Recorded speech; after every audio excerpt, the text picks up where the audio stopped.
So you can see here, look, there's some rotation of these fence posts, and I'm sure they weren't put in very stably in the first place. But we're going to have a look for some clues here, and these rotational fence posts here are the first real clues that you see. We're going to have a look for evidence of landslip. And some more evidence of landslip here. Look, can you see this tree? You see this one just here? You see the way it grows outwards from the hill and then straightens up? Well, trees don't normally grow like that. That's evidence that that tree would not have started growing in that direction. That's evidence that that tree has moved. It would have started growing upwards, but as it's rotated down the hill, the bottom of the trunk has rotated, but the tree has grown to correct that. That's more evidence of landslip. And you can see other trees down the valley as well that have that have got kinks in the trunk. There's one there that's quite bad, and you can see how it's corrected itself as it's grown upwards. And there are lots of trees like this which would indicate that this is probably a dynamic, what we call a dynamic environment, i.e. it moves. So we're just coming off of the limestone and into the sand here, look. And I can be quite sure about that because just behind this tree, if I can get to it, is a beautiful outcrop of limestone. And down here, there's something really special that I wanted to show you. We're still looking for indications of landslip, but we're now also looking at this limestone here, which forms the top part of the escarpment.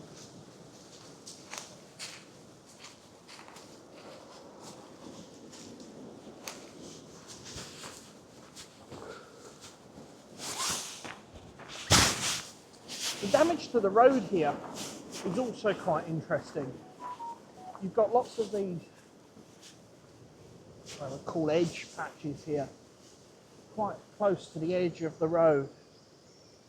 Now they very often represent what we call a tension scar or a tension crack.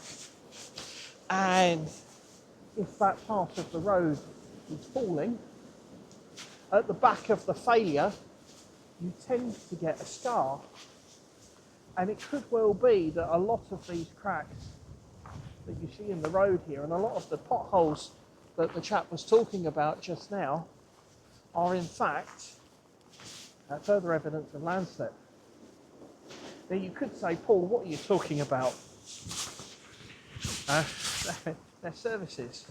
Well, services are excavations in the road and form lines of weakness. So it could well be, if you've got a service there that's a metre deep, a service trench that's a metre deep, that could actually be part of the slip, and the service itself and the gravel around it and perhaps the water that's sitting around it could act as part of the slip. So we've got a couple of indications there of potential for failure. Now in here what we've got is a lovely hollow in the limestone, and I appreciate that we're covering two subjects at once here, so I do apologise for that.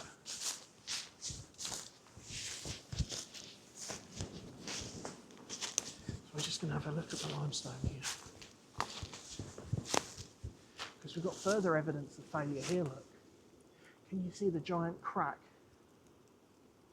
running up the limestone there? Look. And can you see how the tree roots and the ivy and the other rocks have got in there and forced it apart? Well, have a look at this one. Look, it's just got a massive, great big tree growing out of it. And just have a look at what that's done, weakening this area here. And have a look at the limestone behind. Vegetation, trees in particular. It was it was seen as a way of stabilising rock faces previously, or certainly slopes previously. Plant trees on them, and they'll be fine. The tree roots will bind it together. Well, that's probably true when the trees are young and don't have any mass to them. But as soon as that tree becomes mature, actually what you're doing is putting an awful lot of weight on that slope. And when the tree dies, well, you've got dead weight that's no longer supporting itself and will eventually go rotten. So up here, I don't normally do steep slopes, but I'm doing this for you. This is something that caught my eye, and this is the main reason why we've stopped on the way back. This is interesting looking, if I can get to it.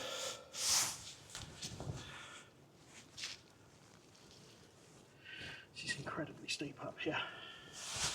Probably a crazy thing to be doing just before dark, and there's nobody else around in March,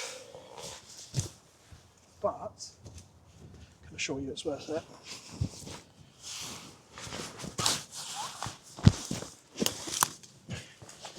There we go, folks. First slip of the day, but have a look at this. What we have here is a cave. Looks as if it goes back several meters. Let's see if we can get the light to adjust.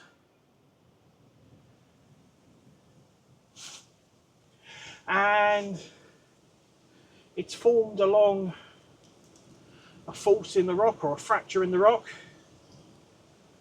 and has formed this triangular shaped cave. But you wouldn't know, there's no sign of it up at the surface there. So you've got this void under the ground that you can't see from the surface. And this is exactly how solution features form. Now, I'm not going to go in there because I don't know how deep that is. But you can see here, this is definitely limestone, this is definitely soluble, and this is proof. Now I've got to work out how I get back down here. It's quite steep. Let me turn the camera off for this one, and I'll pop you back in your box.